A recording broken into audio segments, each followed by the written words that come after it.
Hello, welcome to Lazada Insider, featuring knowledge that makes a difference.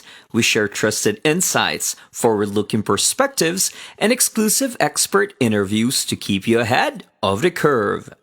Hi, I'm your host Katrina, and welcome to Lazada Insider, Consumer Insights series. Today, we're going to continue our discussions on price and promotion with Hao from NielsenIQ, who leads the sales and product division for revenue management analytics solutions in APAC. Previously, we discussed about how the pandemic has reshaped consumers' reactions to regular price and also to price discount, and how has introduced to us a very useful framework to optimize your pricing and promotion strategies for best return, and some typical categories in the framework. So what are some examples of effective promotion strategies? What if your brands cannot really run price discount due to margin constraints? And as we enter the economic recovery from the pandemic, what are the important considerations for brands and businesses? We will answer all these questions in today's episode. Join me and continue the discussion with Hao. Based on your observation, what kind of promotion strategy actually works extremely well during the pandemic? Maybe you can share with us a couple of examples to illustrate. Absolutely. So in here, we need to clarify what was the pandemic, right? So during the turmoil period where everyone was pretty much running to the supermarkets to buy products, it's what we call panic buying. So at that point, it didn't make any sense to run discounts or any sort of promotions because you had already a huge pressure on supply chain, and you would only be adding pressure by running discounts. So what we have seen, and it was quite wise of the market, was to reduce promotions at that time during the turmoil period, during the panic buying, because people were pretty much pantry loading, right? So at that moment, the promotions or zero promotions rule was quite wise from the market, even to avoid, again, some pressure on supply chain. But when you think outside, and now that we're coming out of the pandemic and becoming more like an endemic, right? So the strategies that I mentioned before for each one of the categories are still valid. Just to now, if you drill down at the category level, for example, you would see that beer, for example, it's quite good to promote because you would be driving traffic to the store. And it's a category that it's quite responsive to discount.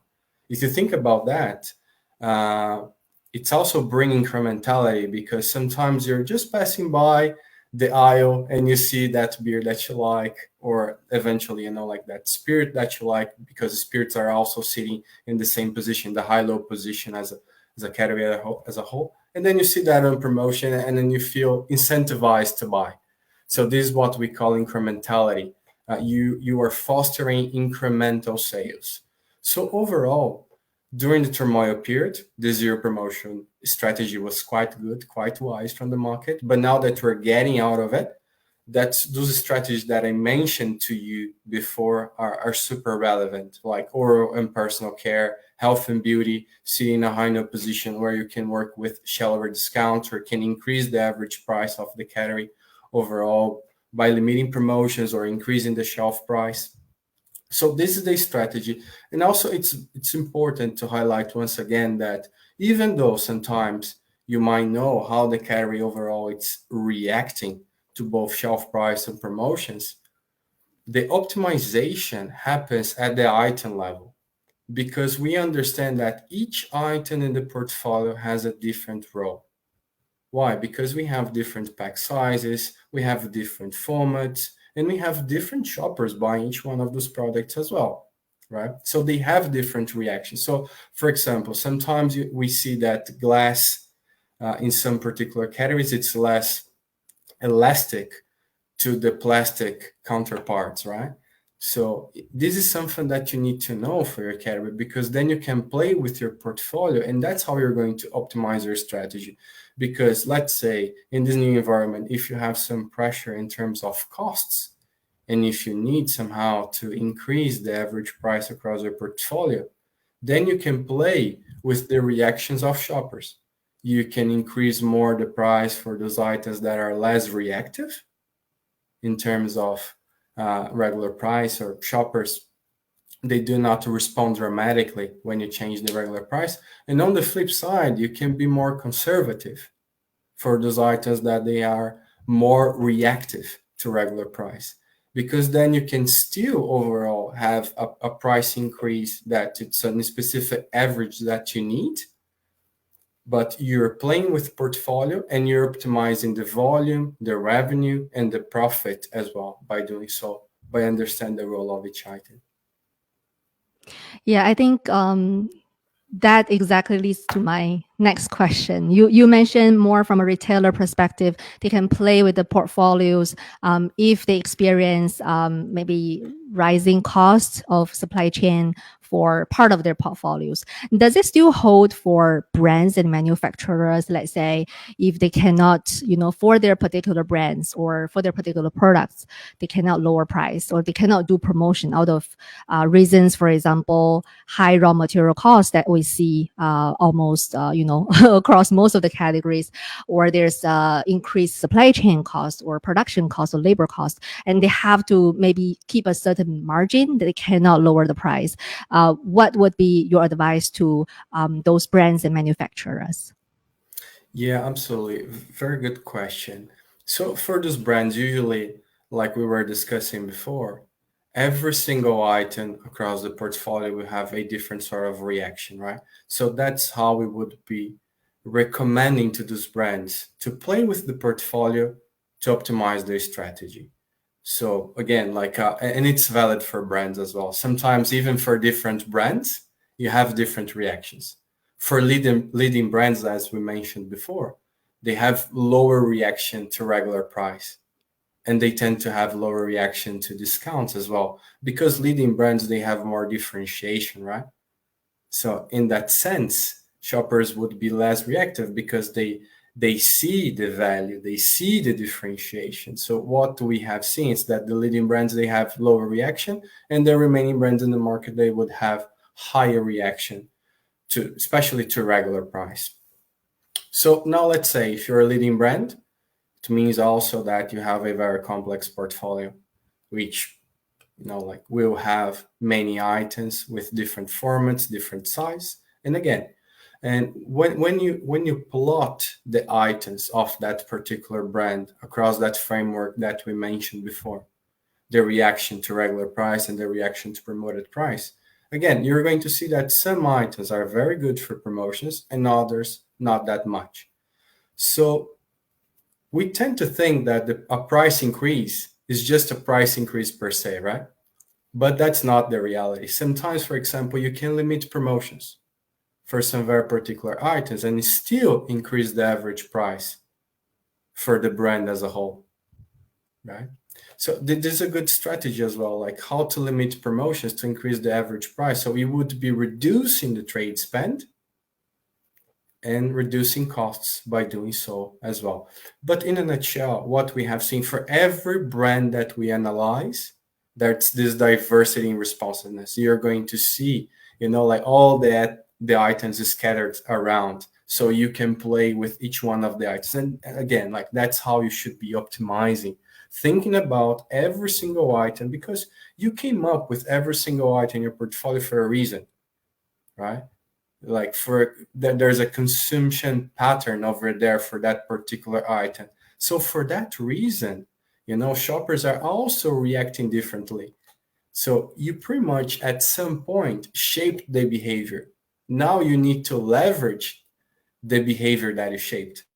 For a brand that all the items have the same reaction, then you need to think about your portfolio. You need to think about assortment optimization. Perhaps you are at that point that your items, they do not bring differentiation when they don't bring like any unique differentiation. So in that sense, you need to delist some items of your portfolio, or at least consider that, because also you would reduce the pressure on supply chain and very likely would be reducing costs as well. So And also it's much easier, right? And we understand that across Asia Pacific, where distribution it's not that easy. You pay a lot to distribute, you pay a lot to execute, because some countries are basically uh, several islands, right? So it's hard to distribute your items. So by doing so, instead of distributing 10 items, you're distributing 7 now. You're already reducing the cost. You're already reducing the complexity of the supply chain. So overall, if you know, like the usual brands, you would see diversity and responsiveness. You play your portfolio. If you find that all your items they do not react differently, very likely you're not bringing differentiation with the items that you have across your portfolio. And then it would be wise to think about the listing, or at least run some assortment optimization where you can understand which items are more cannibalistic, and you pretty much cut them off your portfolio to reduce the pressure in supply chain once again, and costs as well. I really like what you said, and I think it's a good time for brands and manufacturer to have a quick stop and think about the assortment play, and sometimes it could be less is more in this case. Absolutely. If you allow me, Yeah. so even during the pandemic, right, like the panic buying, which is very surprising, people were running to the stores to buy products because they were afraid that they wouldn't have a certain product to consume, tomorrow.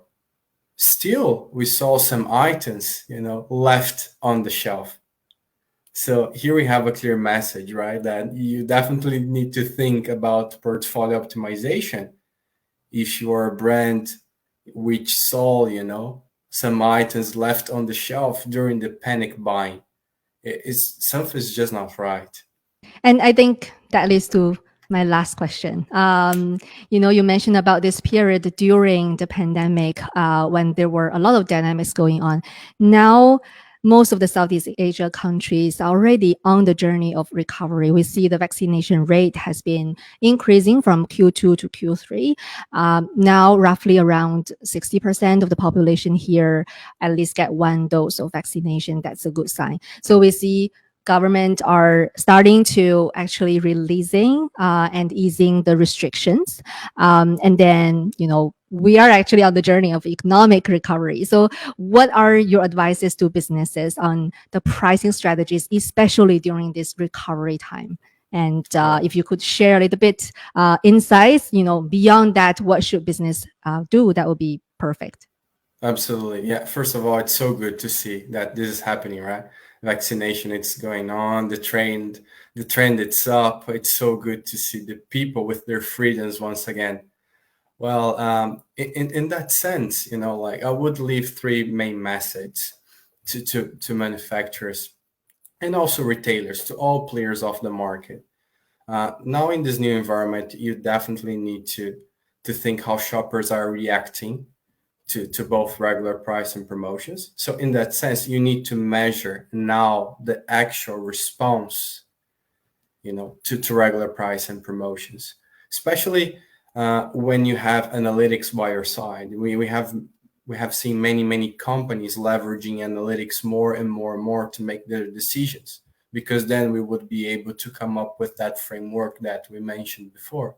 And that sort of framework, it's only available when you have the sort of intelligence available to you, right? So in that sense, measure how shoppers are currently responding to price in this new environment. You definitely need to rethink some of the research that you've made, because as we said before, the reaction it's lower in terms of regular price, and the reaction it's higher in terms of promoted price. This is what the models it's indicating to us. It's quite solid. It's based on loyalty. It's based on many factors that we have seen as well to support this story that it's coming out of this analytics, right? So that would be my first message. The second message is that think about other drivers of volume and margin. We see sometimes that the market it's overusing promotions. It's overusing especially discounts. Think about buy two get one. Think about bundle packs.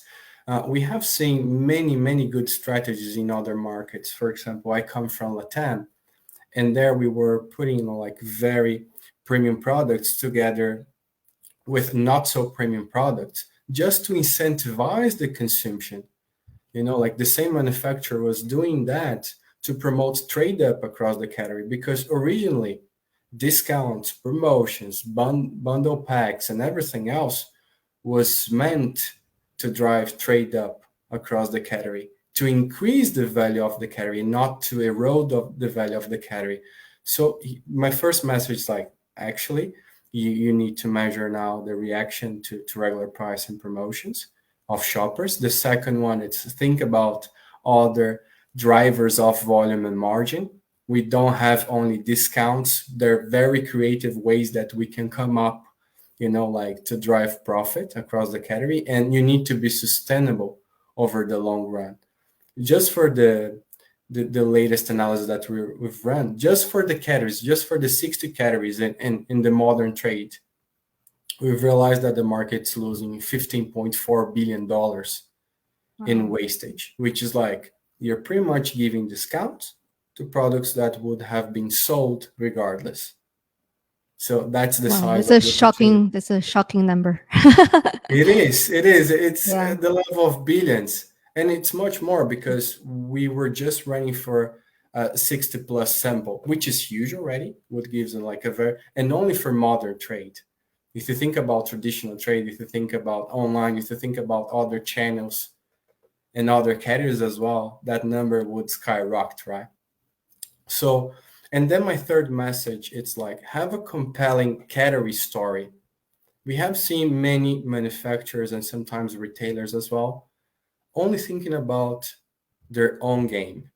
We need to think about the category here. We need to drive something that is going to generate value for the whole category over the long term, especially for manufacturers. When you're dealing with retailers, when you're dealing with your buyers, bring a story that not only benefits your portfolio, but also benefit the category as a whole. You're going to be generating revenue. You're going to be generating volume for the category as a whole. So this is what I meant with compelling story. You need to win, the shopper need to win, but also your buyer need to win.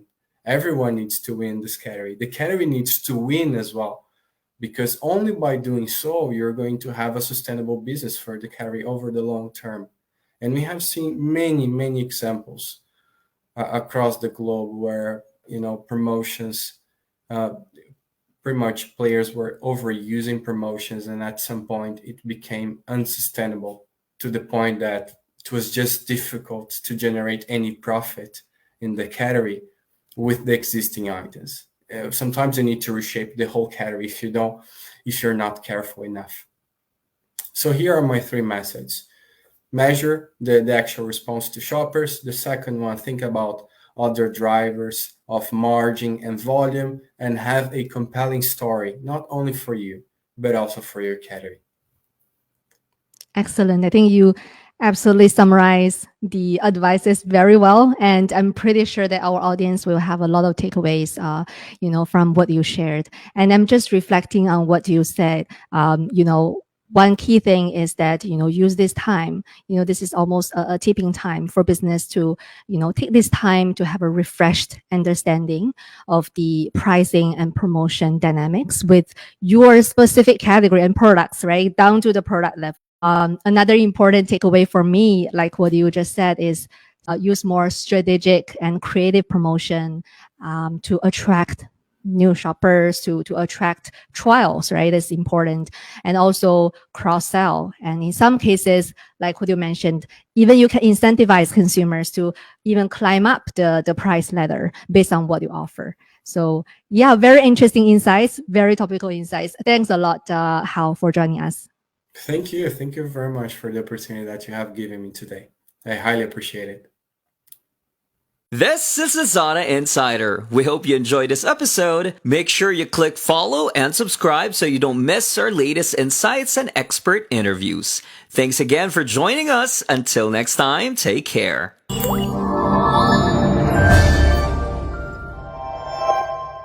Lazada.